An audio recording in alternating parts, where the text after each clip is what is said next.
Bon dia, soc el Tiu, el autor d'aquest llibre que se diu Els temps del lotus.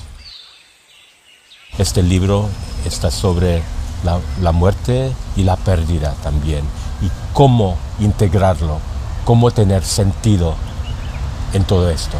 Soc tailandès, soc de Tailandia, però he crescut en Europa, en Inglaterra, y recibí la meva educació en la Universitat de Cambridge.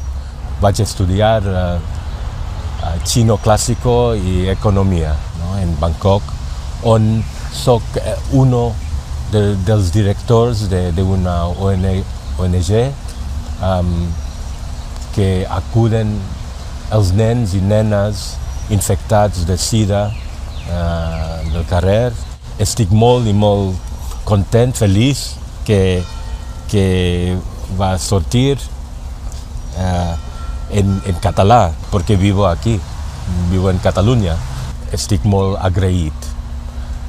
Doncs res més, espero que disfrutes, no? del llibre.